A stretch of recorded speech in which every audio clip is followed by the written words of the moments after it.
Hello, it's Don. Okay, here we are. You're gonna be seeing a lot of this back in the Panga. We got this thing tore apart. So today I'm gonna address what I call the elephant in the room. Every time I walk past the back of this boat, every time I walk inside this boat, every time I walk anywhere, first thing that catches my eye is that big hole in the transom. So it's just time. You know, it's kind of like cutting out the floor to get the gas tank out. You know, it's not that big of a deal, but you got to do it. And yeah, I've been procrastinating, but it's time. It's time. I can't procrastinate anymore. So what we're going to do here, let me climb on down inside here. If you look at this, this is a Coosa board transom, and a Coosa transom board. It's a thick fiberglass outer shell, and you can see a little bit here. It's a dense foam end core, and then it's fiberglass on the again outside. Coosa board comes in several grades. They grade it by pounds per foot, I think, kind of like structural steel. And transom board is quite a bit denser, quite a bit stronger.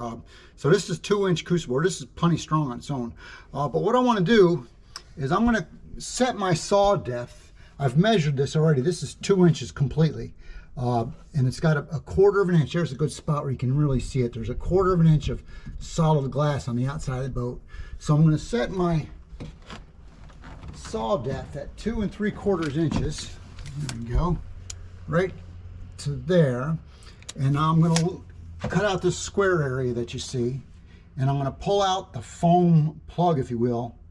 And I'm going to leave that outer shell on the boat. And that's going to serve as two things. There's no way for me to put transom clamps on this, so when I glass the new piece in, we'll run some screws in from the other side to pull it in tight and hold it so there's no air void, so it really squeezes that epoxy rosin in there.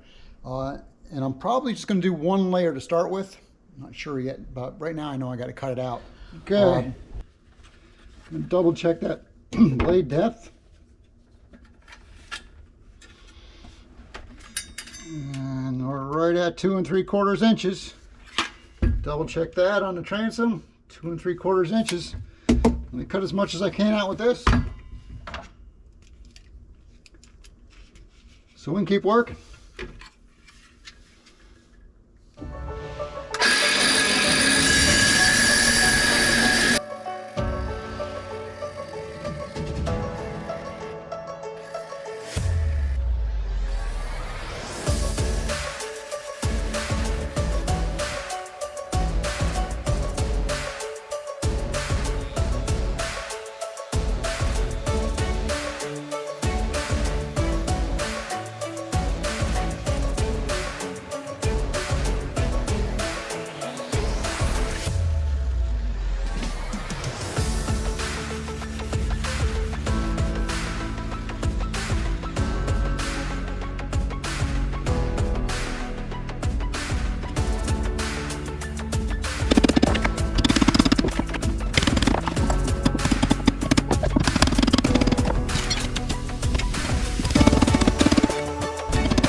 Well, now you see why I was procrastinating on this job. Yikes!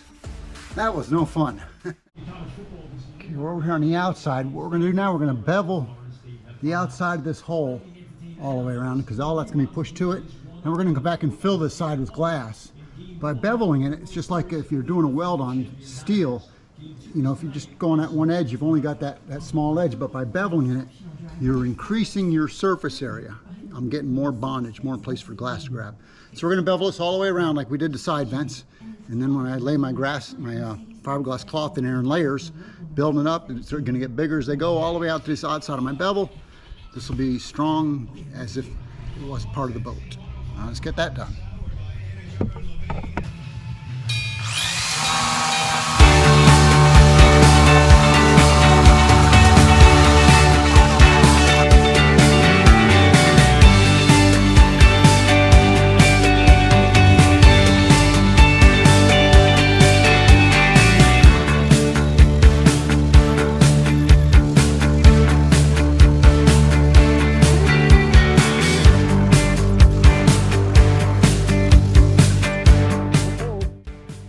we vastly increased the size of that hole now. Let's get this off so you can hear me. So the hole looks bigger than actually it is. Now when we fill that hole with fiberglass, build it back up from this side, we'll be going all the way out, layering it onto that edge, and it's more surface area. It'll be a stronger bond. Okay, let me clean this mess up. I'm gonna tape this off, painter's tape, blue tape, and then it's gonna be time to start laying some boards in here. All right, it's time to get to work. We got the transom all taped up. It's just painter's tape, blue painter tape, and anything that comes across that, it'll peel off at the end, and that's just fine. I'm going to go over everything I'm going to do here, and then I'm just going to start doing it. I'll carry the camera on with me. I'll try to explain a little as I go. I'm using slow hardener. I'm using 2-to-1 epoxy. I got it in smaller jugs there. It's just easier to deal with because I got 5 gallons of it. I'm using slow hardener, and that gives me, they say, 45 to 50 minutes of working time, which should be plenty. But you know, when you're doing a transom, you don't want to mess around too much. But I got 2 boards, 1, 2. We're going to put the first one. We're going to laminate it. I got the heavy woven, 1/4 inch woven with the matting is sewed right into it. It's not CSM separately. You know, everybody says you can't use CSM with epoxy. Well, you can. The problem is that epoxy doesn't have styrene in it, which is a product of vinyl ester or even polyester resin, and it breaks down the binding agent and the matting so it can conform around corners and whatnot. And the epoxy won't do that. So if you're trying to conform around a corner with matting using epoxy, it struggles. It doesn't want to bend around anymore because it's not breaking up that bonding agent. So don't think you can't use matte with epoxy. You can. Just if you're trying to shape it, well, then not so much. Okay, so we got that. We're gonna coat that board first, real good. We're gonna coat, and we're gonna apply the matting to it. We're gonna let that sit on there. We're going to take, with the leftover, I'm gonna make a small batch first. We're using a 2-to-1 mix on this epoxy, and this cup's got 2-to-1 right on it. So we'll fill it to 2 with the epoxy, and then fill the same cup the rest of the way to the 1 with the hardener. So you know, you don't have to do no math. Otherwise, you know, you can say, well, yeah, okay, I can use 2 cups of this and 1 cup of that. You know, it's not that hard. It's 2-to-1. When we get the board in there, I've got all these screws that we're gonna screw into the board to pull it to the transom, so it all stays tight. You want it good and tight in there. And on the inside,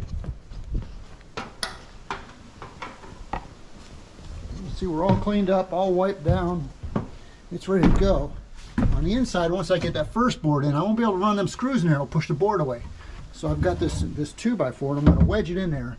That's going to hold it tight while I get on the back side and run them screws in there, and that'll be tight. And then I can go ahead and prep the second board and put it right up tight to that one and wedge that 2x4 against that one, and everything's going to be just sandwiched in there tight. There'll be no air in there. The first board that I put in, I'm mixing enough where I'll have an extra bit. I'm going to make a slurry with milled fibers and silica. The milled fibers are tremendous for strength. It's just as if you were, you know, using a cloth material. So I'm going to put a good amount of milled fibers in there. The silica, what it does is it holds in this case the epoxy, so it doesn't run out of the milled fibers. Milled fibers, it'll make it thicker and it'll hold it, but it'll still, like a sponge overfilled, it'll drip out of it. Well, the silica will hold it so it doesn't drip. All right, so that's a lot in a short time. I'm just going to start doing it. So here we go. Here we go.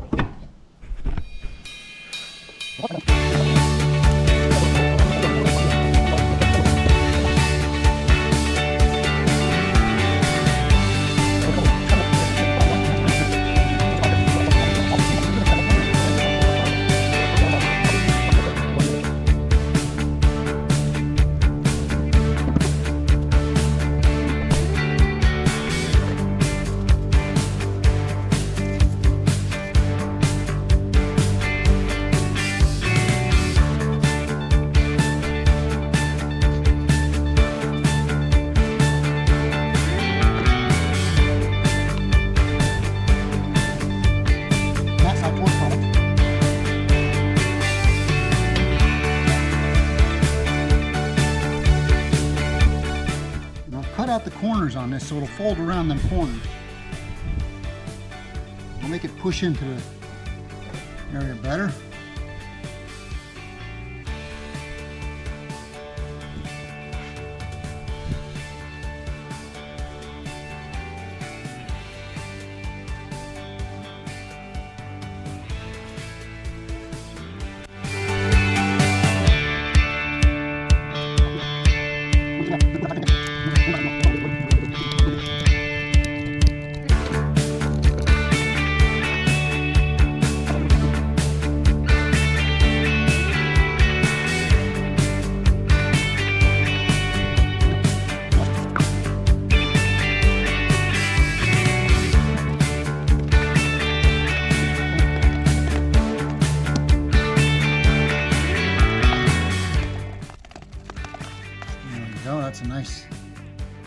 That's a good thick paste. I'm going to put that in the floor, right at the transom where the board's going to fit in. I want it to be secure down there. If you remember when we cut that piece out of the bottom, water ran out of there. So I want to make sure this is solid all the way through. No water intrusion whatsoever.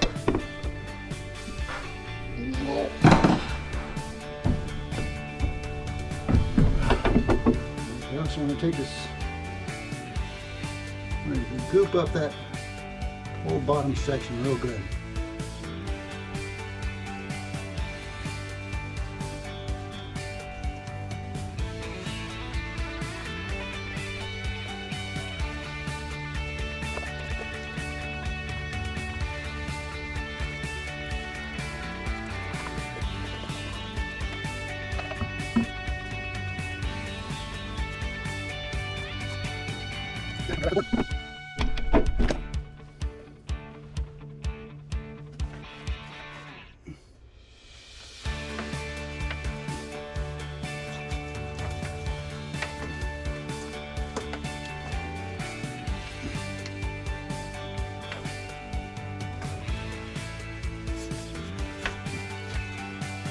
Okay, here we go.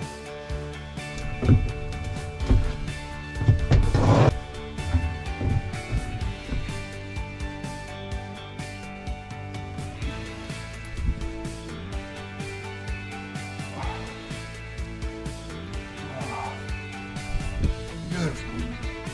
Beautiful.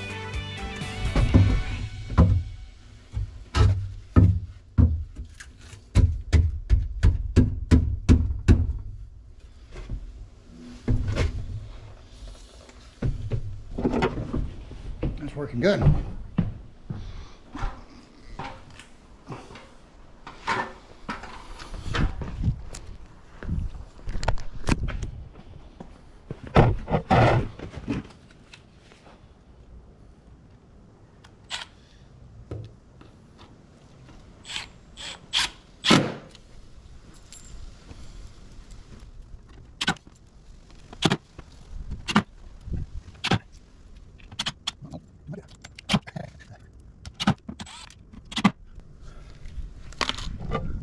Just like I planned. Okay, I'm going to take the rest of the mix in that cup and I'm going to mix some more milled fibers with it and get it all up in them corners all the way around. And then we're going to apply the second board. Well, I said I'd get right back with you. Here I am. Batteries died. We put that second board in just as we said we were going to. The screwing in the outside board worked really well. We pulled the 2x4 wedge board out, put our new piece in. And you can see I've already got it sanded down here, and it worked out perfect with the outer layer on here and 2 pieces of 3/4 inch Coosa with the heavy 1/4 inch woven sandwiched in between each one. And you can see I got a lot of dust. I got 1 layer of a 1/4 inch woven down the bottom down here. This is all very secure. You can see since then, we've cut the transom out. We now have an outboard boat. It's official. I made a little video on that, how we found the exact center, went about that. Okay, well, thanks for joining me on this build. Hope this helps. Have a great day.